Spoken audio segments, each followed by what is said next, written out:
Are you looking for a new job or interested in leveling up? Job Search Radio is your go-to resource for insider tips on job hunting and growing your career. Here's your host, Jeff Altman. Hi, this is Jeff Altman, the Big Game Hunter, and welcome to Job Search Radio for 2015.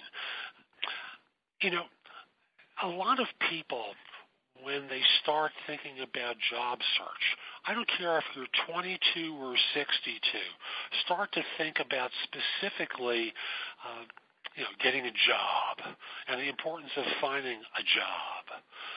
With all the tedium and dullness of work built into that. But they tend to neglect what satisfies them emotionally. So I thought that would be the perfect place to start our shows for 2015. My guest is Joleene Moody. And Jolene, could you introduce yourself to my audience and give people an idea of the kind of work you do? Sure. Hi, Jeff. First of all, thank you so much for having me. I really appreciate it. Everybody, my name is Joleene Moody. I'm a passion shift coach, a speaker, and an author. And basically, Jeff, in a nutshell, what I do is I work with people to teach them how to monetize from the things they truly desire and are passionate about. So just to be clear, I show people the way so they can experience their job, their life, their career, their passion, and their talents, a way where they can monetize and live fulfilled. Beautiful. So we're going to focus on job hunting today. And how is it that people, and again, whether they're 22 or 62, how do we all start to settle into these mind-numbing jobs and not take our emotional and spiritual side into the equation? You know, it's interesting that you say that because those are the things I believe that we don't think about when we head into a new job or into a new direction. We think perhaps we're prepared emotionally, even spiritually, but we're not. Even financially, if something we're stepping into is a significant increase or maybe even decrease in income, that's going to affect us emotionally. Even when we're making more money, it sounds crazy. You think you'd be all set. But some people really struggle with learning how to manage that. So, when we step into something new, we have to recognize we're opening up to something completely different from what we've done in the past or what we've done before. So we have to be ready on all three fronts because things are going to affect us on so many different levels. I've been an employee in my life. I've been a business owner in my life. I agree with you. When there are shifts that are going on, especially dramatic ones, it's very natural to get caught up in a certain type of momentum without taking into account the emotional considerations in the equation. And, absolutely, yeah. And I'm looking forward to everyone hearing more about how to cope with this, how to prepare for it. So where do they start? How do you start getting, start to evaluate and assess for what you really should be doing and taking that part of yourself into account? Well, you have to trust yourself. And I think a lot of us out there, Jeff, we don't trust the things we're thinking about or actually feeling or that we enjoy. And we walk away from it going, oh, it's just this, or oh, it was just a little something of that. When in fact, whatever we have done that we enjoyed, it lit us up somehow. And how cool would it be to exist in a life where we're constantly doing things that light us up? I mean, we can have talents and desires and things we want to go after and passions and all of these great things. But you have to be willing, one, to go get it. And a lot of people say, well, that's great, Jolene. I really appreciate that. But I still have bills to pay. I have a roof over my head, the whole story. I get that. But an abundance is always something that was given to you from jump. It's part of your life. It's part of who you are. You can bring this into your current situation by changing the way you're looking at things. And let's face it, Jeff, we look at things in our paradigm now, the way we look at things in life, it's very structured. It's very jobs in boxes oriented. And that's how we're used to thinking. Where does fear come into this? Is fear used as a rationalization by people to avoid making that full leap, or do you see it differently?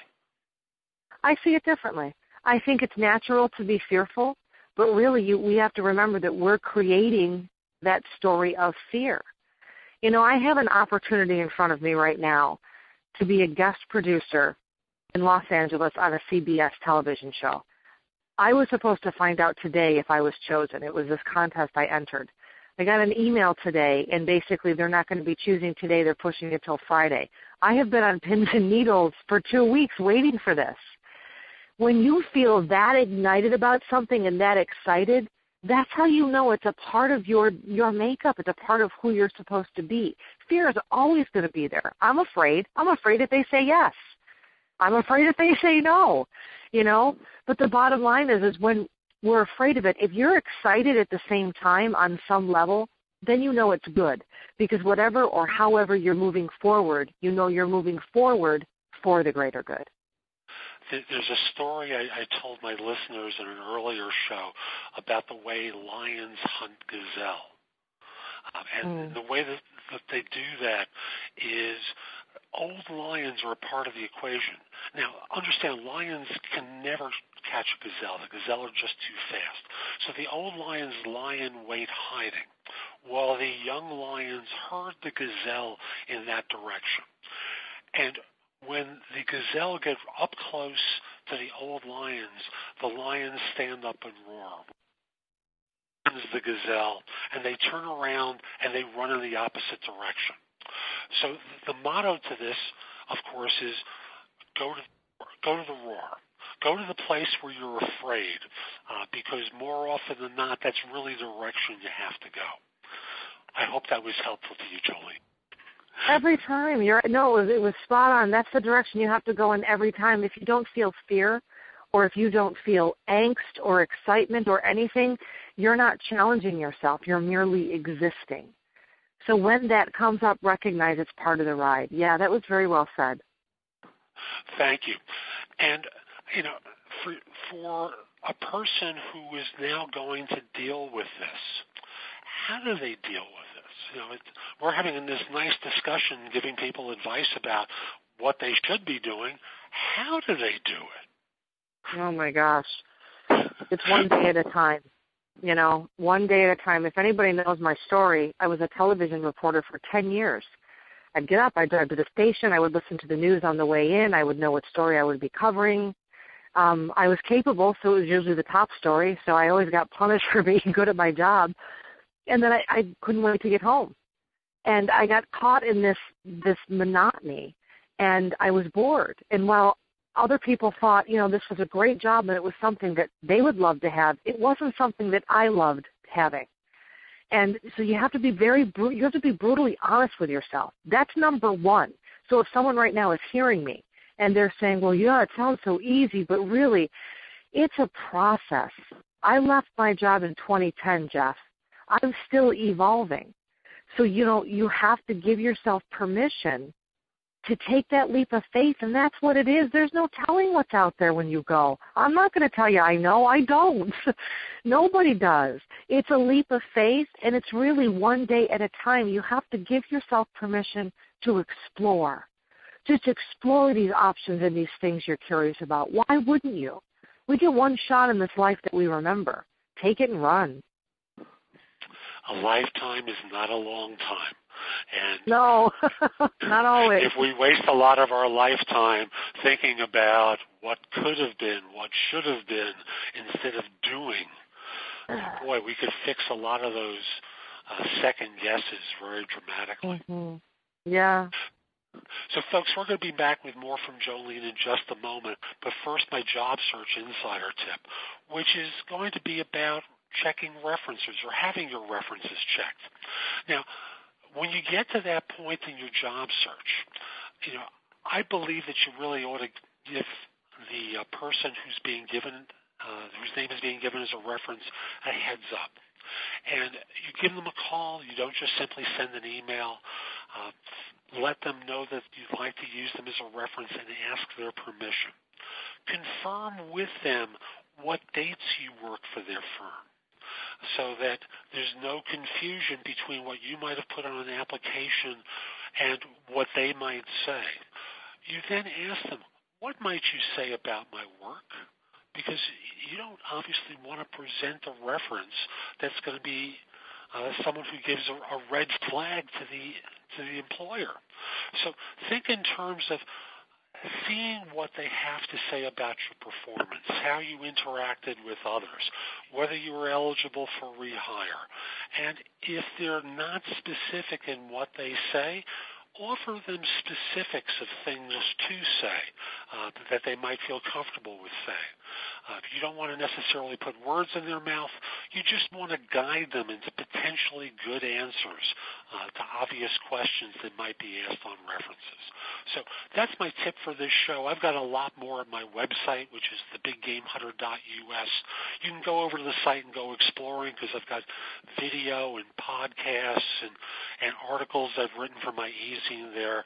And you can get a complimentary subscription to the e-zine there as well. It's a $499 value I give away for free. So go over to my website and go exploring. I'm sure you'll find material there that'll be helpful. So let's come back to Jolene and continue our conversation here. So we're beginning this process of figuring out what makes sense for us. And you talked about, number one, being brutally honest with yourself. Being brutally honest about what? What should people be brutally honest about? The truth of what it is that they want to discover or explore. You know, all my life I've written something. I've written stories. I've submitted stories. I was in news for 10 years. I wrote for news. I wrote for newspapers. I wrote for magazines. I wrote for a winery. I wrote for howto.com. I was always writing. And if you look at my bookshelf, there's books from the early 90s on how to make money writing and freelance writing, all of these things. There's plays. There's boxes of plays and one-acts and full-length plays that I've written, musicals. Why have I never done anything with this? What happens is, the way I explain it, Jeff, is that's a desire of mine, clearly, because I've done it all my life. But because of the limiting beliefs of my culture, of our culture, people told me in one way or another that what I wanted to do wasn't possible, that I wasn't able to make money as a writer. And I'm here telling you that's not true. And I have explored so many different avenues as far as writing, sitcom writing, stage plays. I had a play that was just produced. I just saw it 3 weeks ago go up. It was a Christmas show. And I'm able to, if I'm not making money in what I'm doing, I support myself with a job that I love, that I've created myself. So I want to encourage people that that's the path I took. I designed it, and it's possible. It doesn't make me superhuman or extra special or smarter or not smarter or anything like that. I'm just someone that takes risks all the time. So when you're brutally honest with yourself, you have to be willing to sit there and say, you know what, screw it. I'm going to write, and here I go.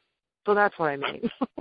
Thank you. And I want to be brutally honest with everyone else and say, you know, if you're looking for stability, well, if there's any lesson that the last two recessions should have taught you, that is that the stable job, you know, the one with the big mommy or big daddy company with lots of money, isn't stable.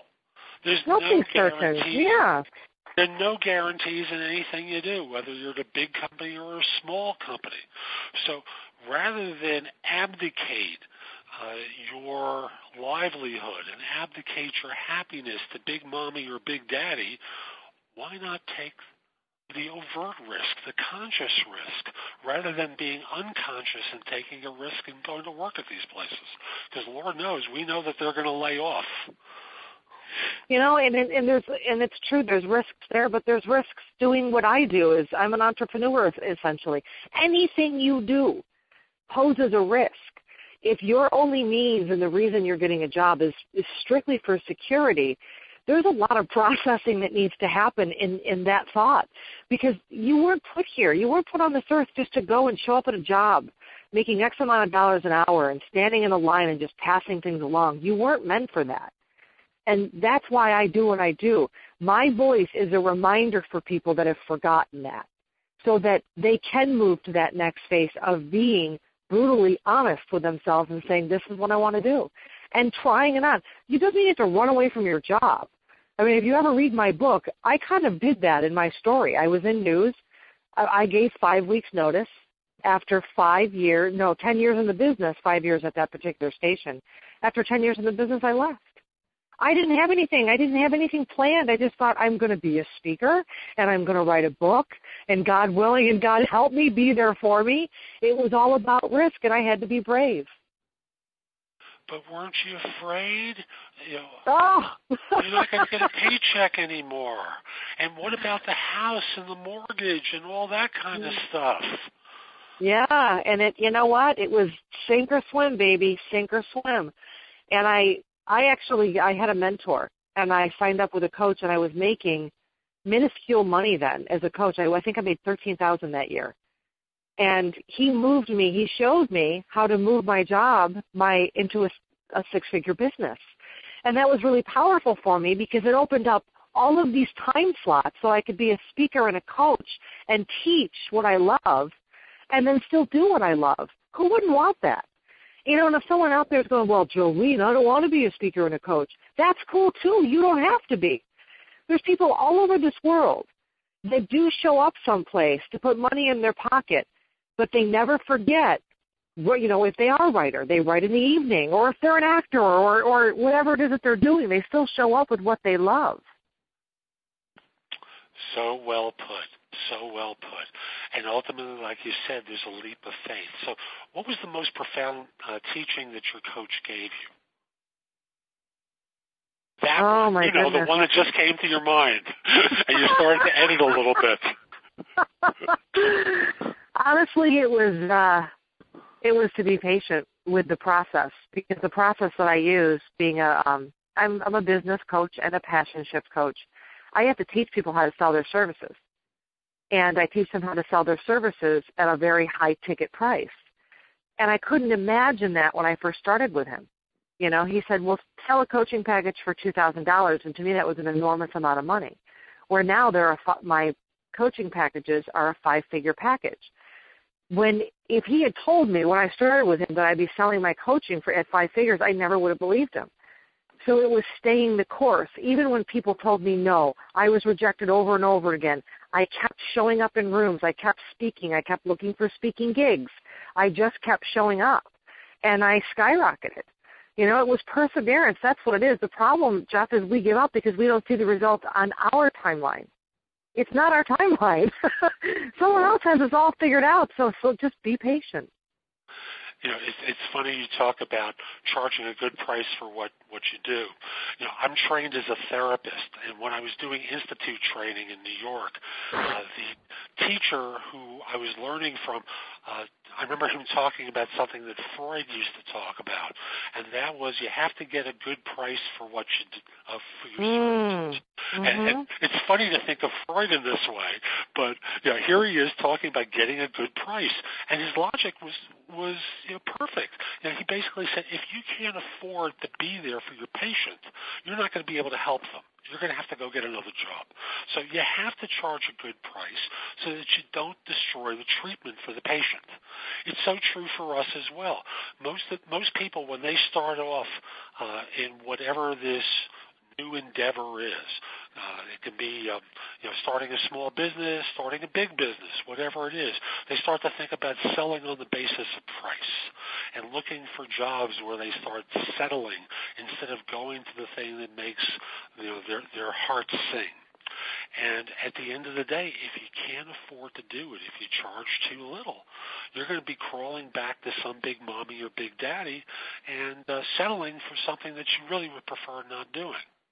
So Wallace Wattles called it impression of increase. And Wallace Wattles, he called it impression of increase. In other words, when we sell what we're worth and we show up with what we're worth.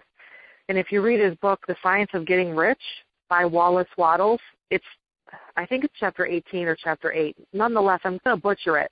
But for the listeners, impression of increase is when you show up of value and very clean and tall and of stature, when we learn to really slow our speech and really focus on the person in front of us. When we show up so diplomatically like that, we are showing up with impression of increase. And what happens is people who want to be similar to us or on the same wavelength as us or know like-minded people as us will engage with us because they want the same kind of value that impression increase gives to them. Does that make sense? You betcha it does. Out of Freud again is the idea of transference. They want what you got. We've got to show it to them. We have to feel magnificent. It's kind of hard if we do that and we're feeling kind of in a funk because we don't like what we're doing. Oh, yeah, it's tough. So far we've talked about being brutally honest with yourself and taking the leap of faith.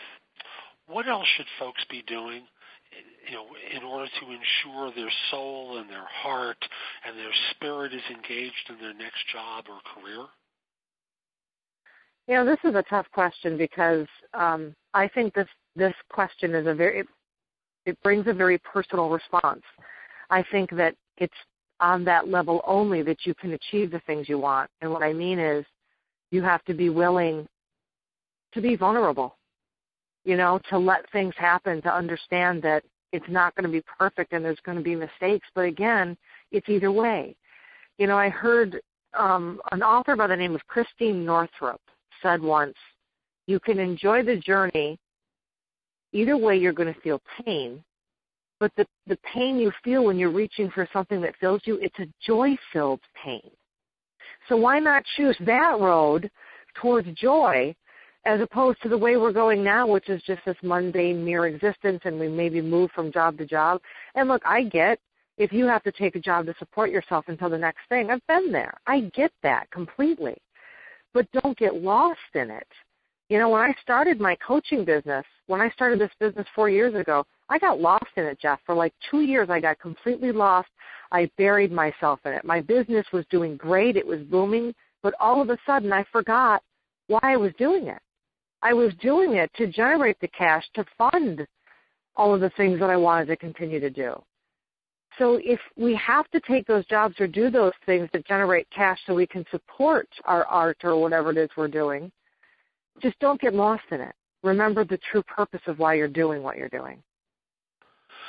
Very well put, and it also suggests that people can start doing some of these things if it involves a different kind of business. You can start doing it as something part-time. There are services like Elance and Odesk and Freelancer that people can try out some of their ideas at. They can look at community groups and different types of business support groups in town that will allow them to do things part-time on a project basis. There's always someone out there advertising on Craigslist for what you do. And you might as well try it out before you go whole hog. So this way, if you got to split time in both universes, well, you got something that'll make you happier in that second universe that's more in line with what you like doing. Yeah, and it may fit your personality to do that, to get your toes wet. I dove in head first. I just decided to leave my job and just dive into creating this business. It was really risky. I know a lot of people wouldn't have done it, but I had a retirement that I used as a backup, and I gave myself a certain amount of time, and I met those deadlines. So for me, it fits my personality. I'm a very dominant personality, and I'm highly challenged. So in that aspect, I'm able to go out there. And don't get me wrong, it's like you jump into a battlefield when you make this kind of transition. It was scary. It was hard. There's still moments I look around going, what? But the beautiful thing is I've designed my life. I've designed my days. No one is designing them or dictating them for me. And the message with all of this, Jeff, I just want your listeners to know that they get that too. That comes with a package when they're born. The problem is we're listening with gospel ears, our current culture telling us that we can't have. You said something earlier, and you were absolutely right. And the way I deciphered it or translated it was, if you can't have it, neither can they.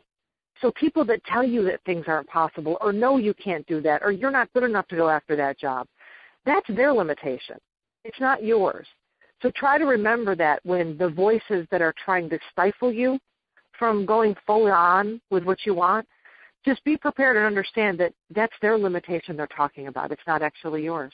Projection. And sometimes when folks start thinking this themselves, and they start having those self-doubts, I just want to encourage people to pause for a second and ask themselves, whose voice is that from your past? Mm-hmm. I remember when I was writing my first book, Get Yourself Hired Now, I had tried writing a book for years, more than 10 years. I'd sit down with a legal pad, I write 2-3 pages, toss the pad.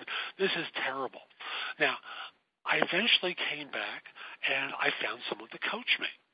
And he wanted a check from me. Now, I started to perspire profusely at the idea of writing a large check to someone who's going to coach me into writing something I couldn't do myself. And I remember sitting with my men's group asking them, why am I having so much trouble? And someone said, whose voice is that you're hearing? Uh-huh. And I paused for a second and I said, it's my mother who's saying he's going to cheat you. Well, this guy worked so hard. He drew that book out of me beautifully. He taught me a formula that I've used for all my other books and guides that was really very helpful. But I couldn't have done the first one without him. And it was well worth the check that I wrote in order to get that first one out. So I always encourage people themselves, whose voice is that they're hearing that's telling them what they can't do? Yes. And go from there.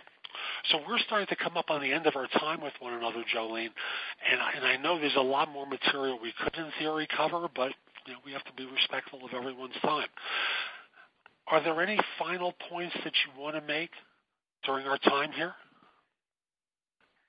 Just trust yourself. It's my final point. Trust whatever chatter is going on within you. Just start listening to it. The longer you avoid the truth of who you are, the longer you keep yourself in pain and unhappy. So no matter what it is that you're doing or you're pursuing, your job, your career, a new shift, it doesn't matter. Sometimes things are temporary. It's okay. It's part of your path. Just stay the course and don't give up. And that's it. Beautifully put. I'll add one small piece on that one. And for those of you who've seen the movie Shawshank Redemption, it's at the end when Red pauses for a second and you hear the voiceover go, get busy living or get busy dying. Yeah, I love that. A lot of guys I know have zeroed in on that line because, for us, we can relate to the idea of that mind-numbing work where we make sacrifices for our family, for the house, for whatever story we were told when we were young, and we forget about ourselves in the equation. I know it's true of women, but I can only relate to it as a guy. So, Jolene, thank you so much for making time today. How can people find out about your book, your work, find out about you and the kind of stuff that you do? Yeah, please visit me at my website, JoleneSpeaks.com. And my mother got a little excited when she spelled my name. She put 3 E's in it. So it's actually spelled JOLEEN like Nancy E, speaks.com. And you can follow me on any social media platform from there. Beautiful. Thank you again. And folks, we're going to be back next time with someone else giving you more no BS information to help you find work quickly and to live the kind of life you want. I'm Jeff Altman. Hope you enjoyed the show. Have a great day. Bye, everybody.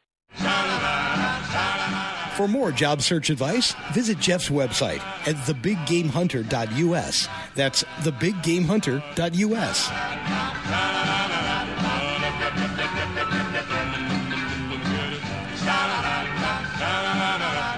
Boy